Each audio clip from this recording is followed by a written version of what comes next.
Guys, welcome to visiting. So today I wanted to show how I short stocks. Generally how I like to short stocks, and this is mostly used by hedge funds. You know how hedge fund shorts.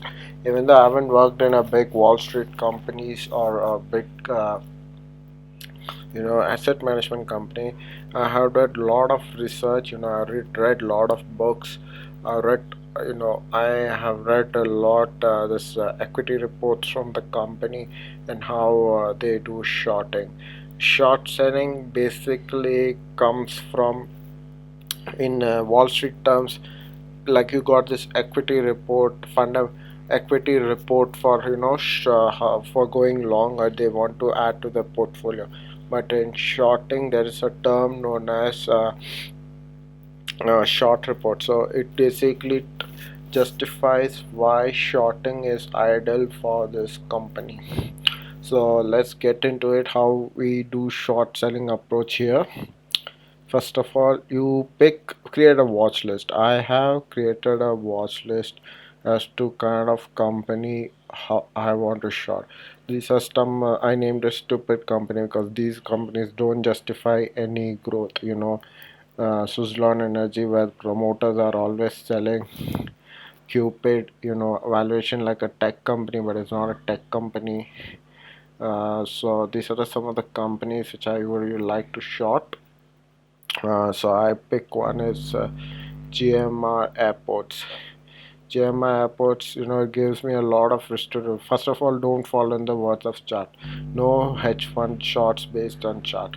They short based on, they like to hold a short position for more than a week, for than a decade, or a week or a month.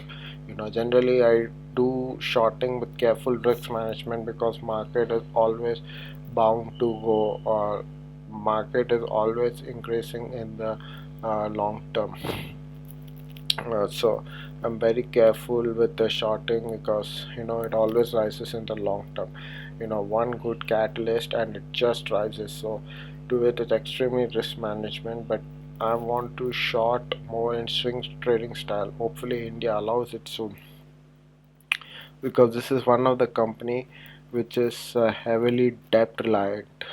you know they don't report good profit year to year, good quarter. Every year they're losing money, and this is a very good catalyst for shoring. Is ideally, you see numbers like this: debt to equity ratio of minus 17.7, uh, uh, minus 17.17. P ratio is very bad, and still it's getting a lot of hype. Or these are the ideal companies which could be shorting, especially in bearish market. These stocks crash heavily. So these stocks crash heavily. So this is some of like a ideal thing which you can short. Always focus on debt to equity ratio, PE ratio, and return on equity. You can focus, but generally mainly short sellers don't focus on that. PE ratio should justify the return on equity. They have PE of something like 41, for example. Like it show you if I think it's this company. Yeah, this is another ideal company. Extremely bad company. It's a insane PE ratio, and still it is losing money. The profit is very fluctuating here and there. So so it's an ideal company to short. Extremely overvalued company. So this would be my position which I would be interested in taking. uh, Interested in taking. And physics wala, I wouldn't be shorting it tomorrow, because it could be a positive catalyst. I was researching bit about company yesterday, and physics wala is bound to report good Q4. So I am not going to short it tomorrow, even though I don't like this stock in getting a uptrend. I don't like this stock getting any hype, but you have to respect market. This may present good earnings tomorrow, because my prediction is good earnings would be presented tomorrow. So I'm avoiding this stock for tomorrow for shorting, and avoiding this stock for tomorrow. So basically, I would like to give a gist. I would like to give a gist of how you have to short focus on debt to equity ratio, because debt because this company is offshore account of Sun Pharma. They transfer all their debt, abnormal losses to this company, where Sun Pharma gets all the attraction to lure more investors in. Just give a cool name that advanced research, and all retailers started jumping in. So what you have to do, focus on debt to equity ratio. If the company is heavily debt reliant, they're not generating that much profit to debt. You can use return on capital employed profit. That gives how much profit they are actually generating while using debt. If it's not generated, because I know this didn't generate that good profit from its debt. If it's not generating good debt, it's an idle. If they're not generating enough profit from the debt, it's an idle push place to short. This company doesn't cash flow. And second thing is, you need to monitor its cash flow. This company, because heavily debt reliant company, I can tell you, they don't cash flow at all. They use debt to the absolute advantage. Ola Electric is one. This is one company, and Ola Electric is one. Ola Electric is one. Heavily debt reliant, not using that much of the cash. They don't generate much cash flow.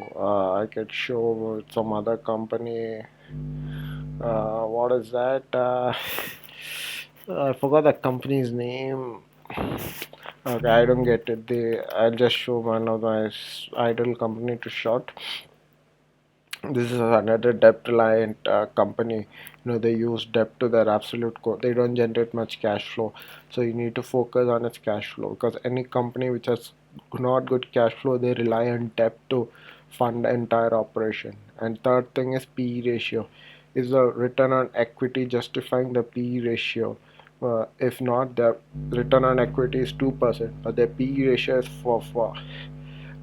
Their P ratio is something like 41 20 41 80. It doesn't suggest that it's a growth company. It is just an overhyped company. That means it's an overhyped company. So that is when it's an idle time to short. So these three catalysts you need to watch when you're shorting, and be careful, never short when there is a good catalyst around. For example, tomorrow I am avoiding this company to short because there is good catalyst will be generating against it tomorrow, so I wouldn't be touching this company for shorting at all. So yeah, that's it. So I'll give a gist. Focus on depth level. Focus on the depth level of the company. Focus on the depth level of the company. Focus on cash flow. Generally, if the cash flow is not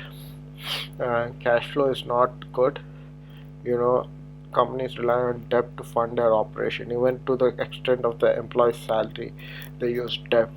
And the third thing is, PE ratio should justify the return on equity. For example, company is valued at 286 P ratio, 2x trading at 286 P, but the return on equity is only 2%. That doesn't make sense. To Why are you paying premium of that when they're only generating this? For example, I could show you Exide Industry. Yeah, this is one of the company. P ratio 40 and only return on equity 5.26. It's 5.36. It's just getting high because of its LEV hype. So it's not an ideal place to short, but this is the last catalyst should be shorting, because this is extremely good catalyst is forming around it, because it's an what you say, EV hype. In our retailers here, EV, AI, semiconductor, retailers just jump into it. So you have to be careful when there's good catalyst around the stocks. Yeah, so that's it from me today. Please like the video, subscribe, and I'll see you in tomorrow's video. Bye.